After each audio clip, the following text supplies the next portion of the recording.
No one could have imagined that a single tragedy 28 years ago would alter so many lives. Eniola sat at her desk, staring at the stack of files she had spent years gathering. The truth was finally clear.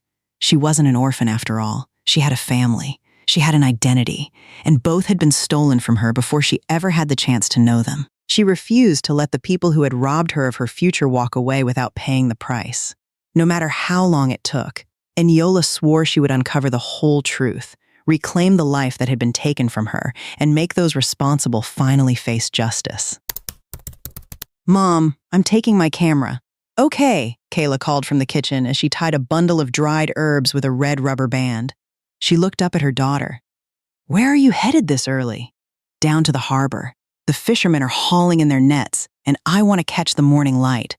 At least eat something first. I'll grab a sandwich from the corner store." A sandwich costs almost $7 now. Money doesn't grow on trees. Even as she complained, she pulled a container of leftovers from the cabinet. "Here, eat while it's still warm. If you go out hungry, your hands won't stay steady, and you'll blame the camera." Malai laughed and set her camera bag on a chair. "You make it sound like I'm entering a beauty pageant." "Beauty pageant or not, you've got to take care of yourself. Other people earn a living with their hands. You earn yours with your eyes." As Molly ate, she kept watching her mother's back. A strange heaviness settled over her. When she finished, she picked up her camera bag. "I'm heading out, Mom," Kayla called after her. "If I'm home late today, could you pick Zion up for me?" "Sure. And don't let him waste the afternoon at that gaming cafe. He's already talking about becoming a pro gamer." Molly smiled. "I know. Don't worry," she hesitated. "Where are you going?" Kayla lowered her eyes. "I'm meeting someone. There's something we need to settle. You always get mysterious when I ask," Kayla smiled. "Because you'll always be my little girl. Mom, I'm 24. 24 or 34, you'll still be my little girl." Molly smiled, slung her camera bag over her shoulder, and left the small house at the end of East Harbor neighborhood. The neighborhood had carried its nickname for so long that nobody questioned it anymore. The houses stood shoulder to shoulder beneath tangled power lines, and people often joked, "No matter what happens, we always end up back at the coop." About 15 minutes later, Malai reached the harbor. The Atlantic stretched beneath a gray-green morning sky, carrying the scent of salt and fresh seafood. Fishermen hauled heavy nets ashore while vendors arranged the morning's catch. Children chased one another along the sand as old fishermen repaired their nets beside weathered boats. Molly loved photographing moments like these. Most people hurried past them, but they were always the scenes that made her stop, lift her camera, and press the shutter. The morning wore on as the sun climbed higher, glowing orange over the Atlantic. Molly lifted her camera, planning to photograph an older woman washing fish along the shore. Just as her finger touched the shutter button, her lens caught something else. A small fishing boat anchored behind a rocky outcrop. Two figures stood on the deck. One was a man wearing a black jacket. The other was a woman facing him. At first, Molly thought they were arguing. The woman kept backing away, one hand raised as if trying to protect herself. The man moved closer, gripping a long black object in his hand. Molly narrowed her eyes and zoomed in. Her camera shifted slightly. Then the object came crashing down. The woman collapsed onto the deck. The waves continued rolling toward the shore as if nothing had happened. Behind Malai, a seafood vendor called out, "Fresh mackerel! Only $4 a pound!" She didn't hear a single word. She opened the photo she had just taken and zoomed in. The woman's hair covered most of her face, but one wrist was exposed. A red braided bracelet with a few black beads dangled from it. Malai knew that bracelet. Her mother had worn it for years. She had once bought Kayla a beautiful gemstone bracelet, but Kayla never wore it. She always smiled and said, "I'm used to this one." "Why change it?" Molly pulled out her phone and called her mother. The phone rang again and again. No answer. She tried once more. Still nothing. Out on the boat, the man bent down, grabbed the woman, and dragged her into the cabin. A moment later, the engine roared to life. The boat slipped behind the rocks and disappeared from sight. Molly couldn't remember how she got home. She pushed open the front door. The house was empty. The bundle of dried herbs still lay on the table. Her mother's glass of sweet tea was still warm. The pair of sandals Kayla wore every day was gone. "Mom? Are you home?" No one answered. She rushed into the kitchen, then checked the backyard and even opened the bathroom door. "Mom, where are you?" A gust of wind swept through the house, making the wall calendar flap against the wall. Molly stood there gripping her camera bag. After a few seconds, she hurried back outside, got into her car, and drove straight to the Charleston Police Department precinct. By the time she reached the station, sweat had soaked through her shirt. She hurried inside and stopped in front of the front desk, still trying to catch her breath. "Sir, I need to report an assault. I just photographed someone being attacked near the rocks by the harbor." The desk officer looked up. "Slow down. Start from the beginning. What happened?" "It was out by the harbor, near the rocky shoreline. I think the woman who was attacked is my mom. She left this morning and never came home. I've been calling her, but she won't answer. Do you have any photos?" "Yes." Molly reached for the zipper on her camera bag. Before she could open it, the door to the inner office swung open. A man stepped out with an unhurried stride, broad shoulders, calm expression. His eyes landed on her. Molly looked up. The color drained from her face. It was him, the man from the boat. The desk officer got to his feet at once. "Detective John." John gave Molly a casual glance, showing no sign of surprise. He looked at her the way an adult might look at a child who had wandered into the wrong place. "What brings you here today?" he asked. Molly tightened her grip on the strap of her camera bag. In that instant, everything became clear. She hadn't come to the right place for help. She had walked straight to the man she believed had kidnapped her mother. I came to ask about a temporary school document for my little brother," she said, barely recognizing her own voice. The desk officer frowned. "A minute ago, you said you were here to report an assault. Now it's paperwork for your brother?" Molly swallowed. I panicked. My mom's been gone since this morning, so I thought something had happened. "I guess I was wrong." John stayed where he was. His eyes drifted to the camera bag on her shoulder. "If it's school paperwork, someone at the next desk can help you." He paused. "If a family member really is missing, don't wait too long before reporting it. The longer you wait, the harder they are to find." He spoke as if he were offering friendly advice. To Molly, those last few words landed like a warning. "I'll go home and check first." She turned and walked out. Her legs felt unsteady. Once outside, she nearly bumped into a parked patrol car. She forced herself not to hurry. If she ran now, he'd know she had recognized him. She started her car and drove away at a normal speed until she reached the next intersection. The moment she turned the corner, she hit the gas. Wind rushed through the open window. Her vision blurred, though she couldn't tell whether it was from the wind or everything that had just happened. By the time Molly made it back to East Harbor neighborhood, she didn't go home right away. She stopped outside Vanessa's corner store. Zion was sitting there with a cup of instant noodles. He looked up as soon as he saw her. "Hey, sis, where's Mom?" Molly forced a smile. "She had to take care of something. Stay here with MS, Vanessa for a while. I need to run home and grab a few things, then I'll come back. But I still have homework. You can do it here. Just don't go home yet, okay? Listen to me." Zion studied her face. "You look weird. Are you okay?" "I'm fine. Eat before your noodles get cold." She turned away before he could ask anything else. One more question and she knew she wouldn't be able to keep herself together. Their house sat at the very end of the alley. Laundry hung overhead between the houses. Old bird cages swayed from rusty hooks. Zion's bicycle leaned against the front wall with its back tire still flat. It had been that way for over a week. Kayla kept saying she'd fix it when she had time, but every week there was another bill to pay first. Molly unlocked the door and rushed into her mother's room. She searched through the closet until she reached the bottom shelf. Beneath a stack of old clothes was a plastic-wrapped folder. The words on the cover had faded with age, but she could still make them out. "Interstate Coach Bus Crash, Private Investigation File." She read the title again. Kayla had once been a reporter, though she rarely talked about that part of her life. As far as Molly could remember, her mother had always been the woman running a small food stand in the neighborhood. She never imagined Kayla had once been chasing stories people wanted buried. Notes filled the margins in her mother's handwriting. One sentence had been underlined twice. "They forced the newspaper to pull the story. They came after my family. I lost my job and had to bring my children back to East Harbor." Before Molly could read any further, the lights went out. The room fell into darkness.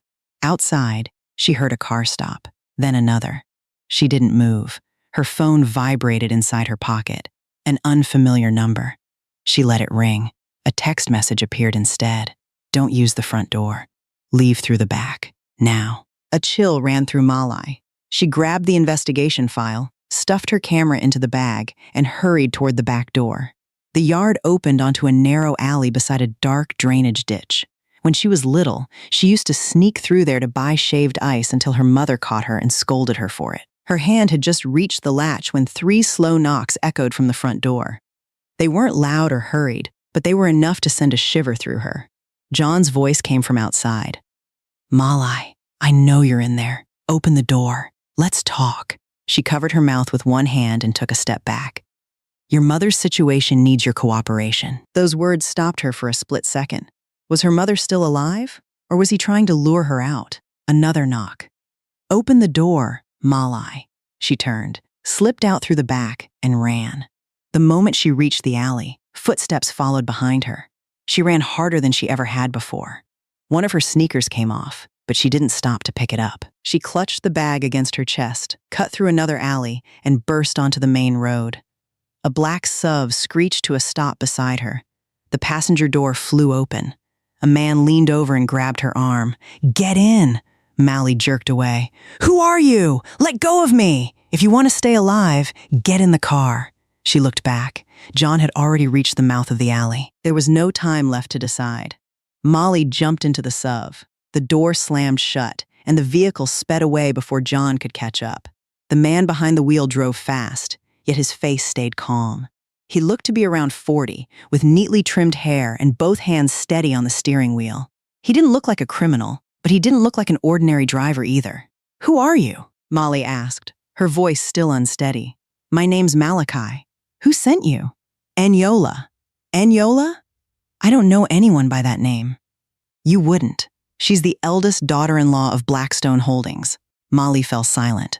Everyone around Charleston knew the name Blackstone Holdings. For months, the news had been covering its massive East Harbor waterfront redevelopment project. People said it would transform the old waterfront into luxury condos, shopping districts, and a marina. In East Harbor neighborhood, though, everyone only cared about one thing. Once Blackstone moved in, the poor families would lose their homes. The SUV pulled into the underground parking garage of a downtown office tower. Malachi led Molly to the elevator. When the doors opened on the 21st floor, a woman stood with her back to them, looking out through the floor-to-ceiling windows. She wore a cream silk blouse. Her posture was straight, her shoulders relaxed. "Eniola," Malachi said. "I brought her." The woman turned around. Molly recognized her at once. She had seen Eniola on television and in business magazines. People described her as beautiful, capable, and impossible to read. In person, she seemed even more distant than she did in the media. Eniola looked Molly over before letting her eyes settle on the camera bag. "What did you photograph?" Molly pulled the bag closer. "Where's my mom? Tell me where she is." Eniola didn't answer right away. She walked to the table, poured a glass of water, and placed it in front of Molly. "Have a drink." "I don't want water. I want to know where my mom is." "I don't know where she is." Molly stared at her. "Then why did you have someone bring me here?" "Because of the pictures you took." Molly let out a dry laugh. "So that's what this is. You only care about the photos." Eniola met her eyes. "Those photos don't only show John." Molly didn't say anything. Eniola picked up a tablet and enlarged one of the images. At the edge of the dock, behind John, stood a man in a white shirt beside a luxury SUV. His face was slightly blurred, but still recognizable. "That's Alex," Eniola said. "He's the deputy director overseeing the East Harbor waterfront redevelopment project. He stands between Blackstone Holdings and the city. I've been watching him for months. I never expected him to be at the harbor this morning. What does any of that have to do with my mom?" "Years ago, your mother became involved in a case. If that case ever comes to light, Melina loses everything. Alex loses the redevelopment project. John loses his badge. Every one of them has something to protect." "Who is Melina?" "My mother-in-law." Molly looked at her without saying a word.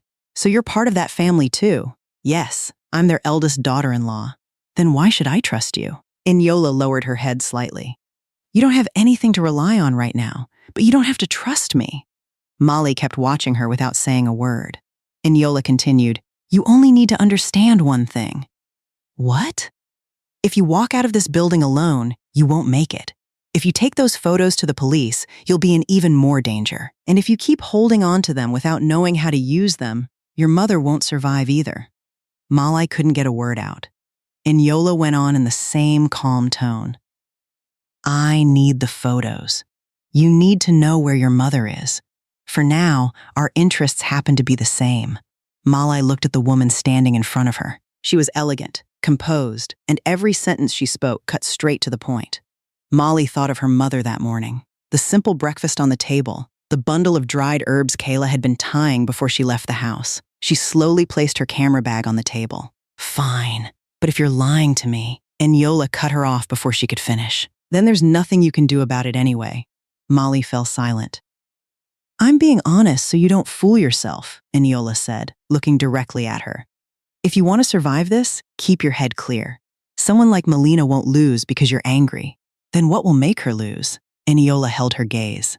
"The truth. This is your new phone. I already stocked the fridge with food.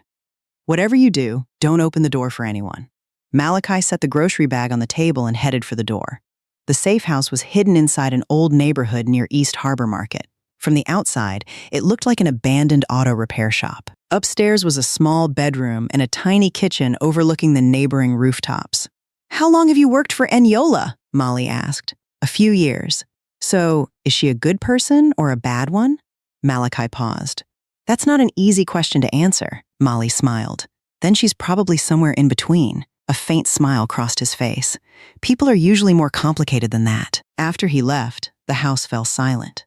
Molly opened the investigation file Kayla had left behind. Inside were photographs from the interstate coach bus crash 28 years earlier, handwritten notes, an old birth certificate, and a faded newspaper clipping covered with Kayla's notes. She had barely finished reading the first page when the front door opened. Eniola walked in carrying a paper bag. "You should eat something." She set 2 bowls of seafood chowder on the table. The smell filled the room, reminding Molly she hadn't eaten since breakfast, but she still refused. "I'm not hungry." "Suit yourself." Eniola disappeared into the next room and returned carrying a framed photograph of a young woman holding a newborn baby. A blue stone ring gleamed on the woman's finger. Molly stared at it. "That ring. Melina is wearing the exact same one." Eniola sat across from her. "The woman in this picture was my mother, Victoria, the rightful daughter-in-law of the Blackstone family. 28 years ago, she was traveling to Charleston with me to meet my father's family when the bus crashed." She slid 1 bowl toward Malai. "Melina was another passenger. My mother was trapped inside the wreckage. She begged Melina to save me." Eniola lowered her eyes for a moment. Instead, Melina took my mother's ring, stole her identity, and walked away without ever looking back. Molly felt a lump rise in her throat. "What happened to you?" "I didn't die," Eniola replied. "Another woman pulled me from the wreck and took me to an orphanage. But my records were changed. Even my name was replaced. My whole life was rewritten." She spoke calmly, but every word carried years of pain. "Melina entered the Blackstone family using my mother's identity. One by one, the people who knew the truth were gone. She became the chairwoman of Blackstone Holdings while I grew up in an orphanage, living on donated meals and secondhand clothes." Molly didn't know what to say. Eniola looked out the window. "When I turned 18, I came back to Charleston. I started as a cleaner at a private country club where I watched wealthy people talk, think, and treat those beneath them. That's where I first met Melina. Did she recognize you?" "No." In her eyes, the baby from that bus crash had died years ago. "Then how did you become her daughter-in-law?" A faint smile crossed Eniola's face. "One step at a time. I made myself useful until she couldn't do without me. After 10 years, I rose from cleaner to her assistant. Then I married Marcus, her oldest son. Did you ever love him? Not every marriage begins with love. Sometimes feelings come after 2 people build a life together." Molly lowered her eyes to the bowl of chowder. "So you only came looking for me because my mother knew the truth." "At first, yes. And now," Eniola held her gaze. "The day I saw you standing in that police station, holding your camera like it was the only thing keeping you standing, I saw myself at 18. Molly didn't answer. A street vendor pushed a cart outside, calling out to customers as the sound echoed through the alley. Eniola took out another old photograph. It showed a young police officer standing beside the crash site more than 28 years earlier. His face looked much younger, but his sharp eyes were unmistakable. "That's John?" Molly asked. "From back then?" She picked up the photograph. "So he knew everything from the very beginning?" Eniola nodded.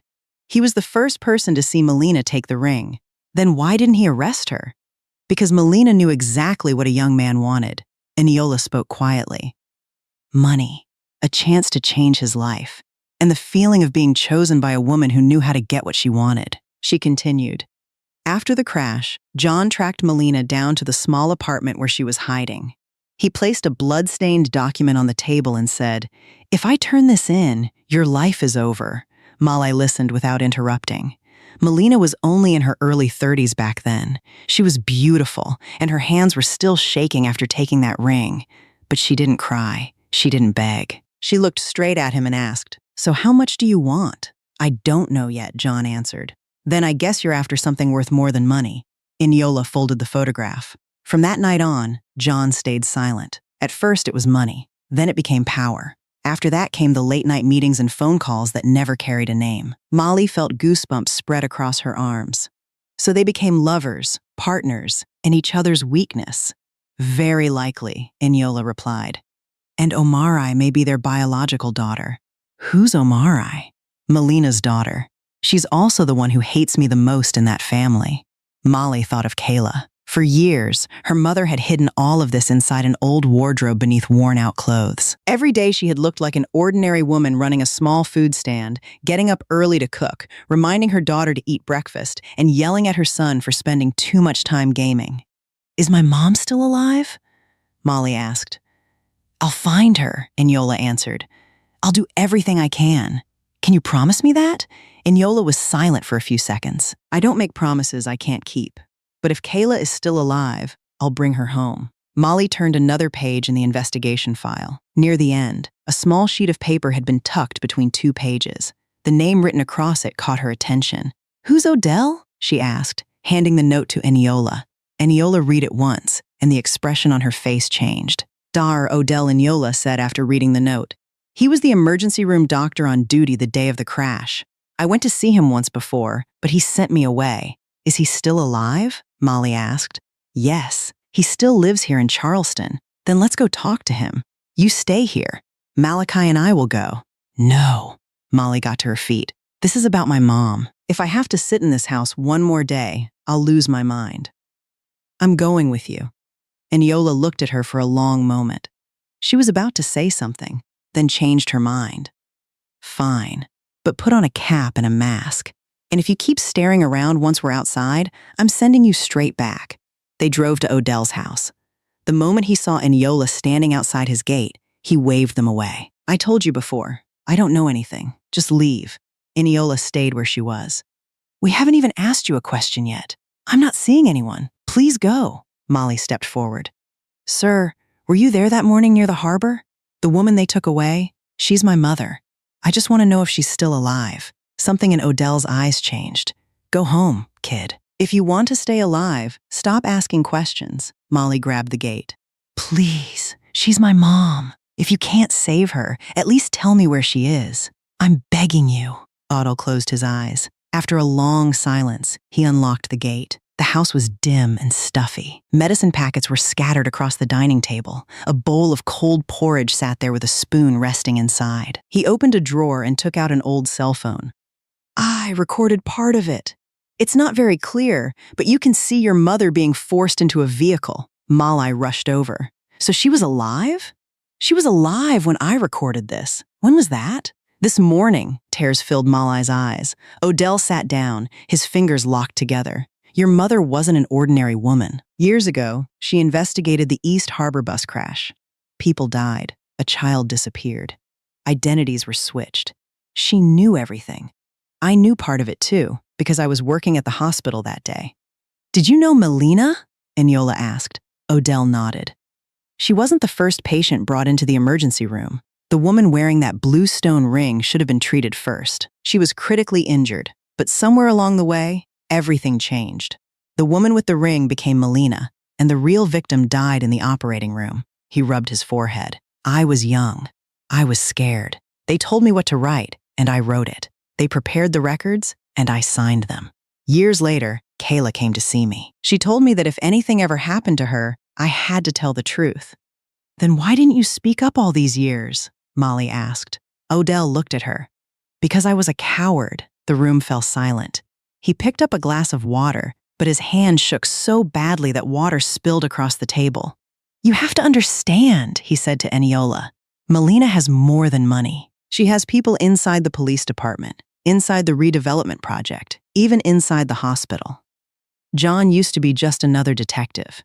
Now one phone call from him is enough to turn my family's life upside down. Eniola listened without saying a word. Odell continued. There's something else. A few months after the crash, Melina came back to the hospital late one night. She was pregnant. The man with her wasn't her husband, Eniola said. It was John, wasn't it? Odell nodded. John stood outside the hallway, smoking one cigarette after another. When a nurse asked how he was related to the patient, he answered, I'm family, but anyone could tell that wasn't the whole story. Eniola glanced at Malachi. He understood at once and started recording everything on his phone. Do you know where my mom is being held? Molly asked. Not exactly, Odell replied, but I once heard John mention an abandoned cold storage warehouse near the redevelopment zone. He handed the old cell phone to Molly. The recording is on there. Take it and go. The words had barely left Odell's mouth when a noise came from the yard. Malachi was on his feet in an instant. The back door burst open. John walked inside. No one shouted. No one rushed forward. The silence in the room was enough to make the air feel cold. John looked at Odell.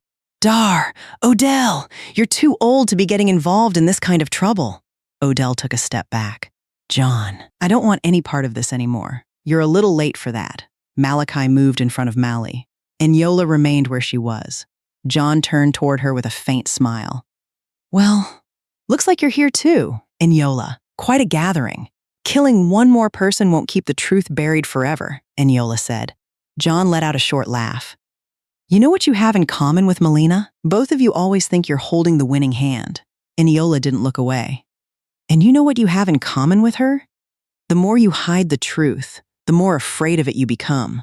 John's face hardened. Everything that followed happened in seconds. Malachi lunged at him. A chair crashed onto the floor. Odell cried out. Something slammed against the tile. Eniola grabbed Molly's arm and pulled her toward the side door. Molly looked back. Odell was clutching his chest as he collapsed beside the dining table. The old cell phone skidded across the floor and came to rest beneath a chair. No! Molly tried to run back to him. Eniola tightened her grip. Move! But Dr. Odell! Go! She pulled Molly through the doorway. Malachi broke free and ran after them, his sleeve torn open from shoulder to elbow. They jumped into the SUV. As the vehicle sped out of the alley, Molly looked through the rear window.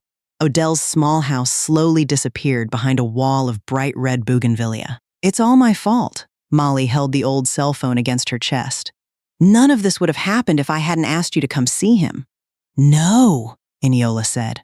Her face had lost its color, but her voice stayed steady.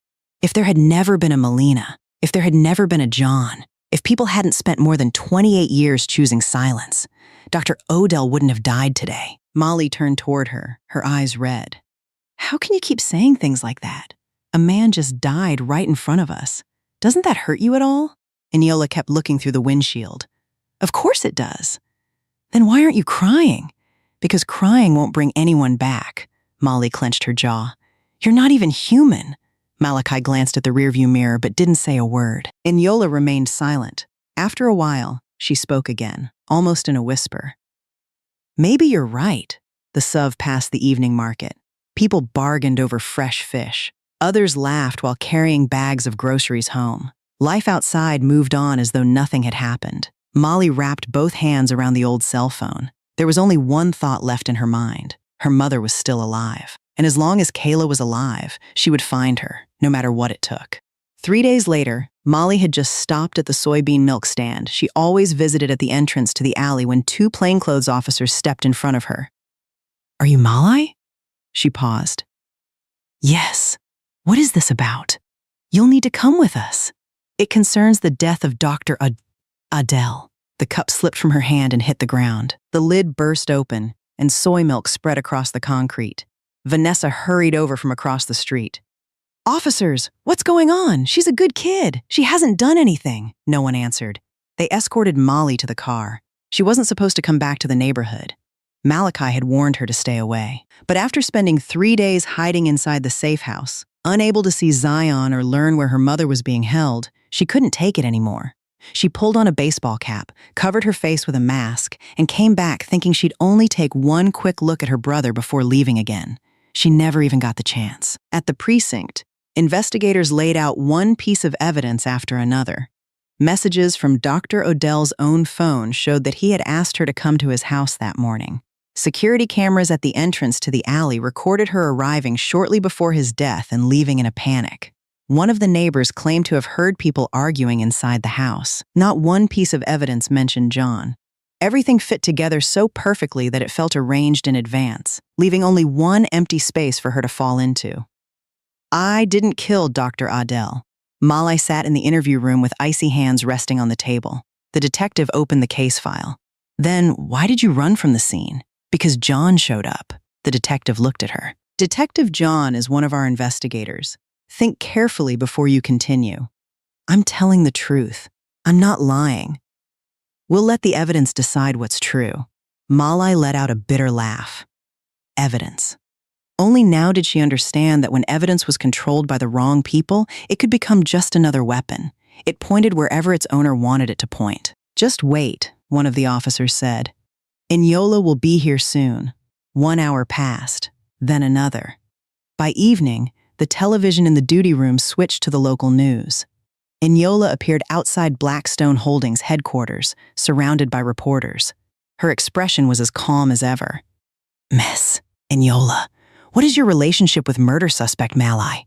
one reporter asked. "I've only met her a few times," Eniola replied. "There are rumors that she was holding evidence connected to the East Harbor waterfront redevelopment project." "Can you confirm that?"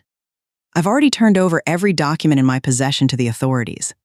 As for Malai, if she has committed any crime, I believe the law will handle it accordingly." Malai stared at the television without moving. "Blackstone Holdings does not protect anyone who breaks the law," Eniola continued. Molly laughed. She laughed until tears rolled down her face. Later that night, she sat alone on the bench inside the holding cell. The fluorescent light overhead flickered, giving off a faint buzzing sound. It was well past midnight when John finally appeared. He stood outside the bars with a cup of coffee in his hand. "See," he said, "I warned you. Someone like Eniola never helps anyone for free." Molly didn't even look at him. "Where's my mom?"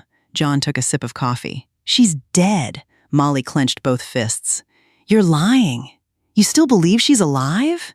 "She was beaten near the harbor, taken away, questioned about the file. Why would anyone keep her alive after that?" Molly couldn't stop shaking. John kept speaking in the same calm voice. "Life isn't like taking pictures, kid. Just because the camera is focused doesn't mean you're seeing the truth. You killed my mother, didn't you? Honestly? Eniola is the one who needed your mother dead the most." He watched her closely. As long as Kayla stayed alive, she still had evidence. But once she died, Eniola could pin everything on Melina. "And you?" He smiled. "You're nothing more than a camera that can walk." Molly closed her eyes. "Don't believe him. Don't believe a word he says." But Eniola's interview kept replaying in her mind. "If Molly has committed any crime, I believe the law will handle it accordingly." John set his coffee on the windowsill. "If you want to survive, tell us Eniola sent you to see Dr. Odell. I'll make sure the court goes easy on you." Molly raised her head. "What about my mom?" John smiled again. "You still don't understand, do you? Your mother's never coming home." He turned and walked away. Molly didn't sleep that night. She sat with her knees pulled to her chest, resting her head against the wall. She touched her own face and felt how much weight she had already lost. Only a few days had passed, but it felt like years. "Mom, I'm scared. I don't know who I can trust anymore." At that same moment, inside the Blackstone mansion, John slipped in through the back entrance. Melina sat at her vanity with her jewelry case open. The blue stone ring rested in the center on a bed of black velvet. She removed her earrings one by one without looking up. "Is it finished?" "The girl's been arrested." "I'm asking about the camera." "Eniola has it." Melina turned around. Time had taken away her youth, but not the sharpness in her eyes. If anything, they had grown colder over the years. "You let a 24-year-old girl with a camera keep me awake for all these years, John. You've been losing sleep for more than 28 years, and it was never because of that camera." John stood behind her. Melina rose from her chair. "What did you just say?" "You're afraid someone who's still alive will remember what happened. You're afraid of Kayla. You're afraid of Enola. You're even afraid of me." Melina slapped him across the face. The sound echoed through the room. John didn't move. Melina's hand trembled after the blow. He looked at it for a moment before taking hold of it. There was nothing gentle about the gesture. It felt more like an old habit, something filthy that neither of them had ever managed to leave behind. Melina pulled her hand away. "Don't you use that tone with me? Have you forgotten who pulled you up from being an ordinary detective?" "I haven't forgotten. That's exactly why I'm still standing here. Has Kayla talked yet?" "No. She still hasn't said a word." "Then keep pushing. She's already weak. If we keep going, she may not survive. Then do it before it's too late." Melina's voice turned cold. As long as that file is still out there, Omari could lose everything. The moment she mentioned Omari's name, John fell silent. Melina had always known exactly where his weakness was. "Feeling sorry for Kayla now?" she asked. "She has a daughter." John lowered his head. "You have a daughter, too." The room became silent. John kept his eyes on the floor. He had spent his whole life lowering his head. First for money, then for Melina, then for the child he was never allowed to acknowledge. For the daughter who had spent her whole life calling him Uncle John, Melina stepped closer. "My daughter is not going to lose everything because you suddenly found your conscience." John closed his eyes. "I know what I have to do." The abandoned warehouse where Kayla was being held sat beside the redevelopment zone. Years ago, it had been a cold storage facility. Now it stood empty, with weeds growing higher than knee level. Just before sunrise, Malachi arrived with two men who had grown up with him and Enola in the same orphanage. Two guards were watching the warehouse. Malachi and the others dealt with them quickly and without making a sound. He hurried over to Kayla. "Miss Kayla, I'm with Enola. I'm here to get you out." She looked at him for a long moment, searching her memory. "Enola? That girl found the truth after all?" "Yes, ma'am." Kayla closed her eyes. A tear rolled down the side of her face. "Maybe God hasn't abandoned us after all." Malachi cut the ropes around her wrists and helped her to her feet. She barely had enough strength to stand, yet she still held tightly to his sleeve. "Where's Malai?" she asked. "She's being held for questioning, but she's safe." Kayla struggled to catch her breath. "She's not safe. As long as Melina doesn't have that file, she'll never let Malai live." "Where did you hide it?" Malachi asked. "Behind your husband's picture frame. Remove the backing and you'll find it." He stopped for a second. The hiding place was so ordinary that no one would ever think to look there. Kayla continued between breaths. "That bus crash wasn't just an accident. The woman who died in the hospital was the real daughter-in-law of the Blackstone family. Melina stole her ring, stole her identity, and used both to enter that family. John knew everything. Dr. Adele knew. I knew. Do you have proof that Omari isn't part of the Blackstone bloodline?" "I have a DNA report, Doctor. Odell gave me. Omari is John's biological daughter." Malachi was silent. He had suspected it, but hearing Kayla confirm it still left him unsettled. "What about Enola? Wasn't Enola Victoria's biological daughter?" "That's exactly why Melina sent her to an orphanage. Does John know Omari is his daughter?" "He's known from the beginning. That's exactly why he has never been able to break free from Melina." Malachi carried Kayla out of the warehouse. Dawn was breaking. Sunlight spread across the rusted rooftops around the redevelopment zone. Empty houses marked with red paint waited to be demolished. On one old wooden door, someone had written in white paint, "People still live here. Don't tear it down." Malachi looked at the words as he walked past. His chest felt heavy. By the time they reached the safe house, Enola was already waiting. Kayla lay on the bed, exhausted but fully conscious. Enola stood beside her with both hands clasped together. "Miss Kayla." Kayla looked at her quietly.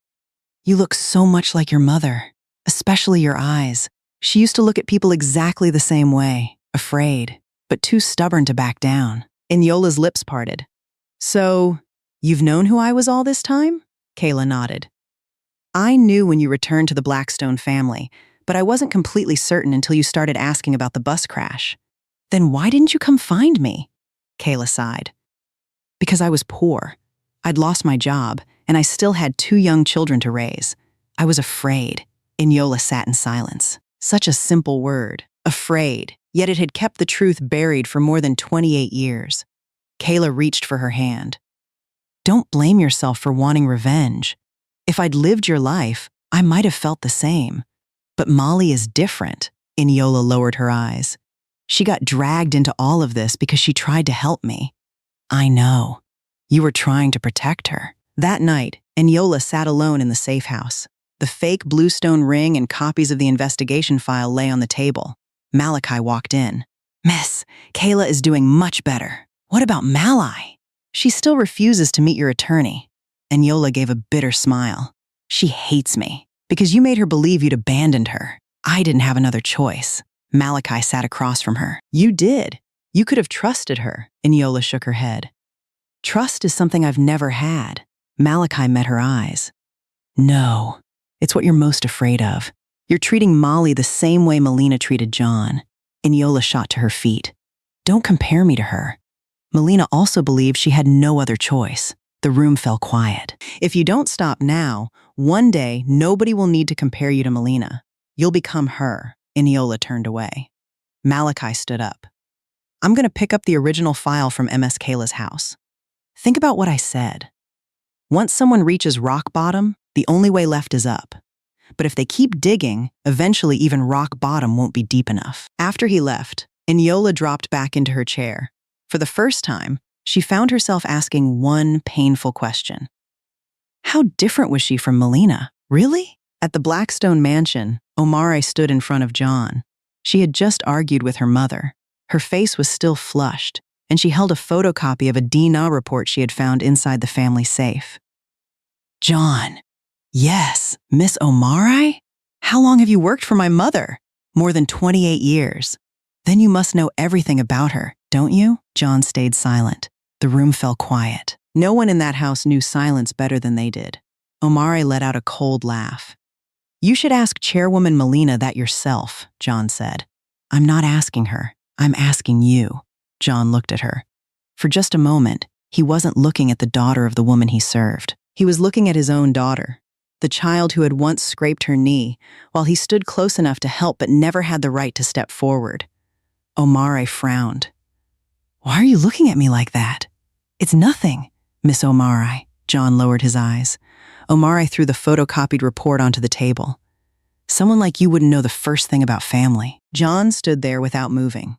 After a long silence, he spoke. You're right. Someone like me wouldn't. Omari turned and walked away. John remained alone in the middle of the enormous living room. A large Blackstone family portrait hung on the wall. Melina sat proudly in the center. Omari stood beside her with a confident smile. John wasn't anywhere in that photograph. He had spent his entire life standing outside that frame. He lifted a hand toward it, stopping just before his fingers touched the edge, then slowly lowered it again. That same night, Eniola's attorney delivered Dr. Audell's video directly to the state investigators. In the recording, Dr. Audell clearly stated that Kayla was still alive and that John had taken her away that morning. At the same time, Kayla, now safely rescued, gave her official statement. The case built against Malai began to collapse. The woman everyone believed had been murdered was alive. The detective leading the investigation had become the man being accused. The security footage from the alley proved only one thing, that Malai had been at the house and fled in fear. It proved nothing about murder. The next morning, Molly was released on bail under the condition that she remain in Charleston until the investigation was over. She stepped out through the detention center gates. The sunlight was so bright she had to squint. Malachi was already waiting beside the SUV. How's my mom? Molly asked before she even reached him. She's still weak, but she's awake. The first thing she said was that she wanted to go back to selling food. Molly laughed through her tears. Eniola wants to see you, Malachi said as he opened the passenger door. She's planning to do something, but this time she said she'll ask what you think before she moves forward. A few days later, the launch event for the East Harbor Waterfront Redevelopment Project was held at the city's most luxurious hotel. Crystal chandeliers lit the ballroom. White flowers filled every corner. A long red carpet stretched from the entrance to the stage. Crystal glasses were stacked into towering displays. The guests wore elegant clothes, exchanged polished compliments, and congratulated one another with carefully chosen words. Outside the hotel, several families facing eviction held up protest signs. Security guards pushed them farther away from the entrance. Melina arrived wearing a dark burgundy velvet dress. On her hand was the blue stone ring that had once belonged to the dead woman. She smiled at the guests, shook hands with city officials, and answered reporters' questions. No one could see that beneath her flawless makeup was a woman who hadn't slept for days. Omari stood beside her, unusually quiet. "What's wrong?" Melina asked softly. "Nothing, Mom. Stand up straight. Today is an important day for our family." Omari lowered her eyes to the blue stone ring sparkling beneath the chandeliers. "Is this really our family?" she asked. Melina looked at her. "What did you just say?" "Nothing." Just then, Eniola walked into the ballroom. The smile on Melina's face stiffened for a brief moment. "You're late," she said. "I had to pick up a few old guests," Eniola replied. "Old guests?" Eniola didn't answer. On stage, the host began introducing the redevelopment project. The giant screen displayed images of white waterfront villas, a luxury marina, parks, and smiling families enjoying the coastline. Applause spread across the ballroom. Eniola watched the presentation in silence before her eyes settled on the blue stone ring resting on Melina's hand. She walked straight onto the stage, took the microphone from the startled host, and spoke her first sentence. Every head in the room turned toward her. "Please have a seat, Mother," Eniola said calmly. "I won't take much of everyone's time." Melina rose to her feet. "Eniola, what do you think you're doing?" Eniola didn't answer. The image on the giant screen changed. The first photograph showed the shoreline at sunrise. A small fishing boat sat behind a rocky outcrop. John, dressed in black, stood on the deck. Near the pier, Alex stood beside a luxury sub. A wave of whispers swept through the ballroom. Alex's face turned pale. Melina tightened both hands. "This photograph was taken by Molly on the morning her mother disappeared," Eniola said. The next image faded into a video. Dr. Odell appeared on the screen. He looked exhausted, but his voice remained clear. "I confirm that Kayla did not die at the shoreline. John took her away because she was holding evidence connected to the interstate coach bus crash that happened more than 28 years ago." The murmuring grew louder. John stood near the back of the ballroom without the slightest change in expression. Omari looked at him, then slowly turned toward Melina. "More than 28 years ago, on that bus, there was a woman named Victoria," Eniola continued. "She was the first daughter-in-law of the Blackstone family." The screen changed again. A photograph of Victoria holding a baby appeared, followed by copies of old documents and a photograph of a much younger Melina. Melina took a step forward. "Turn that screen off, right now." No one moved. Eniola looked straight at her. The woman who took Victoria's ring, stole her identity, and claimed that Victoria entrusted her with everything before she died. The woman who used that lie to enter the Blackstone family was Melina. The ballroom fell silent for several seconds before exploding into chaos. Reporters raised their cameras. Guests turned to one another in disbelief. Phones came out one after another. Melina let out a cold laugh. "Eniola, have you finished your little performance? I know you've always wanted power. Inventing a story about a dead woman just to steal this company. That's pathetic." Eniola met her eyes. "I knew you would say that," she paused. "But there's one thing you forgot." "What?" "You're not my mother-in-law." The room grew quiet again. "Marcus isn't your biological son." Eniola's expression never changed. The screen lit up once more. This time, Kayla's recorded testimony filled the ballroom. Her voice was weak but steady. Melina was never the woman Victoria trusted to protect the Blackstone family. The fingerprint and blood on those documents was forced. "I investigated this case years ago, but powerful people made sure the investigation was buried. John was at the scene that day. He knew exactly what happened, and he chose not to tell the truth." At that moment, the ballroom doors opened. Malachi walked in beside Kayla. Mally stayed close to her mother, supporting her with one arm. Kayla had lost a great deal of weight. Her face looked pale, and she leaned on her daughter to stay upright. Across the ballroom, she looked directly at Melina. Two women stood facing each other. One had spent decades selling food at a neighborhood stand while hiding the truth behind her late husband's portrait. The other stood beneath crystal chandeliers in a velvet dress, wearing the blue stone ring she had stolen from another woman's hand. Malachi handed Kayla the microphone. She looked at Melina. "So, you're disappointed to see I'm still alive?" Melina's face darkened. "You're an old woman now. If you're going to accuse someone, you'd better have real evidence." Kayla's eyes settled on the ring. "I do," she raised a trembling hand. "The evidence is on your finger." Melina pulled her hand behind her back. Kayla continued, "You didn't just steal a ring. You stole someone else's entire life. If you had called for help before the reporters and police arrived that day, Victoria wouldn't have died." Molly felt her eyes burn. Melina ignored her completely. She stared only at Eniola. "You think these copied documents are enough to destroy me?" Eniola stepped down from the stage and stopped directly in front of her.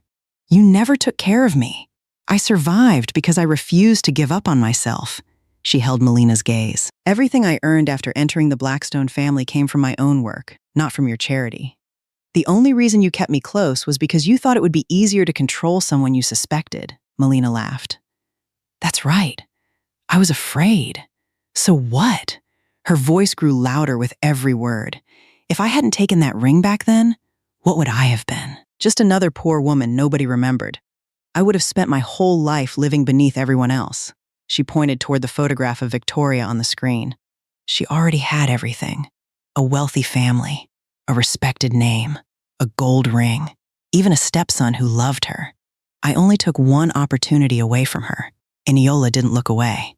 "One opportunity? That's right. One opportunity." Melina's breathing grew heavier. She was already dying. The dead don't need anything. The living have to survive. If I hadn't taken it, someone else would have. The ballroom became completely silent. No one interrupted her. No one asked another question. She had admitted everything with her own words. Omari stood beside her, her face drained of color. "Mom," she whispered. Melina turned toward her, finally realizing what she had just said. Before she could speak again, the giant screen changed once more. A DNA test appeared. Mother, Melina, father, John, child, Omari. It felt as though all the air had been pulled out of the ballroom. Omari stared at the screen, then slowly turned toward John. He stood at the back of the room with both arms hanging at his sides. Something in his eyes had been broken for years. Only now did it finally fall apart. Omari walked toward him one step at a time. Then, "What are you to me?" John didn't answer. "I'm asking you." Every word came out sharper than the last. "What are you to me?" John looked at her. For years, he had imagined this moment countless times. Sometimes he thought he would say, "I'm your father." Sometimes he imagined pulling his daughter into his arms. But life had never given him that chance. "If I could choose again," he said quietly, "I'd rather you never found out." Tears rolled down Omari's face. "So it's true." John lowered his head. Omari slapped him across the face. He didn't move. "For almost 28 years, I called you Uncle John. I asked you to carry my bags. I asked you to drive my mother and me wherever we wanted to go. I treated you like nothing more than an employee in this house." Her voice broke. "And you stood there watching me all those years?" John's voice was rough. "I'm sorry. Don't apologize." Omari stepped back. "It makes me sick." John closed his eyes. Before anyone else could speak, Melina grabbed Omari's arm. "Omari, listen to me. Everything you've seen today was staged by Eniola." Omari pulled her arm free. "That may be enough for you. It isn't enough for me." Melina froze. At that moment, her phone vibrated. She glanced at the screen, and her expression changed. Eniola noticed it immediately. "Planning to have someone clean up another mess?" she asked. Melina looked at her with cold eyes. "You really think you're walking out of here today?" The ballroom fell silent. Malachi stepped forward. John moved as well. This time, he didn't stand beside Melina. He walked past her and stopped in front of Molly and Eniola. Melina stared at him in disbelief. "John, what do you think you're doing? Stop this." "You're betraying me?" She let out a bitter laugh. John looked at the woman who had pulled him out of poverty, given him power, borne his child, then forced him to spend a lifetime calling that child Miss Omari. She was the woman he had loved, hated, feared, and obeyed for more than 28 years. "No," he said. "I'm only giving you back the woman I met 28 years ago." Melina frowned. "What does that mean?" "Back then, you abandoned a child to save yourself. He looked at Omarai, then at Malai. Today, I won't abandon another child. Melina took a step back.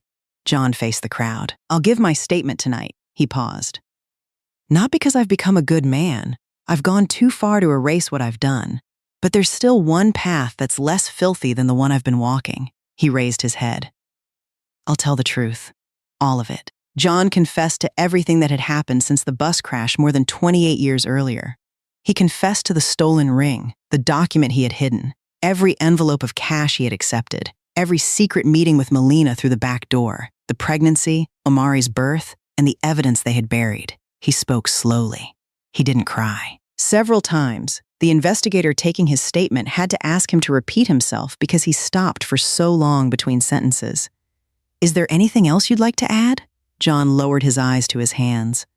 Those hands had signed countless false documents, accepted countless bribes, and pushed countless innocent people into despair. I already said it, he replied quietly. From the very beginning, I chose this road myself. News about Blackstone Holdings spread across the country. Alex was placed under investigation. Several officials connected to the redevelopment project were suspended. The East Harbor waterfront redevelopment project was put on hold. Families who had been pressured into signing away their homes began coming forward with evidence of their own. Melina was arrested. She didn't shed a single tear as officers led her away. When she reached Omari, she stopped. Omari stood at the bottom of the staircase. Her eyes were swollen from a sleepless night. Everything I did for you. Omari looked at her for a long time. No, Mom, you did everything for yourself. I was only the excuse you used whenever you wanted to hurt someone and still believe you were doing the right thing. Melina's face turned pale. How dare you speak to me like that? Tears rolled down Omari's face. I learned it from you. Say it straight to someone's face. Make it hurt as much as possible. Leave them nowhere to hide. Melina tried to move toward her, but the officers held her back. Omari took one step backward. She didn't run to her mother anymore. A few days later, John was transferred to another detention facility. Omari came to the gate but never went inside. She stood there holding a bag of lozenges, not even knowing why she had bought it. As the transport vehicle started moving, John saw her through the small window. She didn't wave. She didn't call him Dad. She didn't cry. Only after the vehicle had almost disappeared did she whisper, John, nothing more. It wasn't forgiveness. It wasn't acceptance. But it wasn't Uncle John anymore either. John never knew whether he heard her. Omari remained there beneath the sun for a long time. Her lipstick had almost faded away. Her high heels made her feet ache, but she didn't take them off. Some pain needed to stay a little longer before you could remember what it had cost to walk through it. Eniola stayed at Blackstone Holdings, but she declined the offer to serve as interim chairwoman. One afternoon, she stood alone in the family's private memorial room, looking at the photograph of her mother. Victoria was still young in the picture, holding a small child with a tired but gentle smile. There are things you spend your whole life trying to reclaim, Eniola murmured. Then, once they're finally in your hands, you realize they still can't bring back the person you lost. Malai sat quietly beside her. After a long silence, Eniola turned toward her. I'm sorry. Malai looked up. Sorry for what?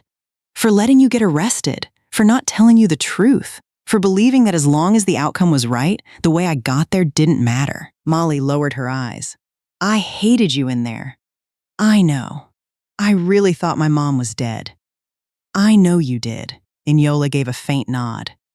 Back then, I even told myself that if I got out, I'd slap you. A small smile appeared on Eniola's face.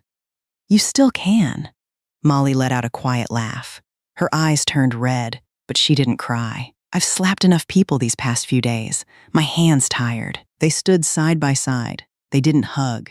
They didn't exchange grand words. Some relationships didn't need blood ties or dramatic promises. Sometimes surviving the same storm was enough to leave two people forever connected. Meanwhile, at home, Kayla sat outside in the morning sun. Weeks of treatment had helped, but she still needed a cane whenever she walked. She was alive. Every morning, she insisted on making the sweet tea herself, cleaning the vegetables herself, and reminding Zion to stay away from video games. Malachi walked through the front gate carrying a bag of medicine. Mess, Kayla. You asked me to buy your iron supplements. I also picked up some fresh mackerel. You said you wanted to cook it for lunch. Good, Kayla replied. These kids have looked pale for days. If we don't have much money, we'll just eat a little less. But nobody in this house is going to walk around looking like a ghost. Zion sat in one corner of the yard trying to repair his bicycle. Mom just got home, and she's already nagging more than before. Kayla shot him a look. If I stop nagging, you'll think I've gone soft. Molly and Inyola had just reached the gate when they heard that. Both of them laughed. A few months later, East Harbor neighborhood was still as crowded as ever. The summer heat still hung in the air. Power lines still crisscrossed overhead. Kayla no longer stood for hours at her food stand. She sat behind a small, stainless steel table instead, calling out from time to time. Molly, don't forget to go easy on the ice. MS. Angela's throat has been bothering her. Zion, take that bowl over to table 2. Then she looked at Malachi.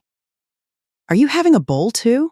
Stop standing there like a bodyguard. Nobody's kidnapping anyone around here. Malachi smiled awkwardly and pulled out a chair. Inyola sat beside him. The expensive silk dresses were gone. She wore a simple white button-down shirt with the sleeves rolled neatly to her elbows while eating a bowl of black bean dessert. Vanessa walked past, looked at Inyola for a moment, then leaned toward Molly and whispered, She looks familiar. Isn't she that rich lady who's always on TV? Molly laughed. That's her. But she's off duty today. Inyola looked up with a smile. I still have enough money to pay for my dessert. Vanessa burst into laughter. That's all that matters. Around here, anybody who pays for dessert is always welcome. Later that afternoon, Molly carried her camera to the shoreline. The ocean hadn't changed. The water wasn't any bluer. Bits of plastic still washed up with the tide. The fishing boats still leaned against the sand like tired old creatures waiting for another day at sea. But the breeze was gentle. Kayla sat beneath a wide-brimmed sun hat. Zion crouched beside her, drawing shapes in the sand. Malachi stood a short distance away, holding Inyola's light jacket. Inyola stood at the edge of the water, looking out across the horizon. Molly lifted her camera and looked through the viewfinder. There was no man dressed in black, no fishing boat hidden behind the rocks, no one being dragged away from the life they deserved. There were only people who had survived, standing together in their own imperfect way. None of them knew what tomorrow would bring. But today, none of them had to hide anymore. Molly pressed the shutter. It was an ordinary photograph. Sometimes an ordinary day was the rarest thing a person could ever have. The moment Molly's camera captured John assaulting Kayla and forcing her onto that boat, she stepped into a secret her mother had kept hidden for 28 years. That single photograph became the thread that slowly unraveled the truth. And the more the truth came to light, the more impossible it was not to feel outraged. In broad daylight, people had stolen another woman's identity, buried the truth, and abused the power of the law to protect themselves while destroying innocent lives. This story doesn't really have just one hero. There was Kayla, a courageous journalist who carried the truth alone for nearly 28 years. There was Inyola, a little girl whose identity was stolen, who grew up in an orphanage, then spent more than a decade living beside the very people who had taken her life away, waiting for the chance to reclaim justice. And there was Molly, a 24-year-old young woman who suddenly found herself standing against wealth, power, and corruption, yet never stopped searching for a way to save her mother. Perhaps that's the message this story leaves behind. No one can stand against evil completely alone. It takes ordinary people willing to stand together, each carrying a piece of the truth, until the darkness finally gives way. Without ever planning it, these 3 women found one another. Together, they brought the truth back into the light, and, in doing so, reclaimed their own lives as well.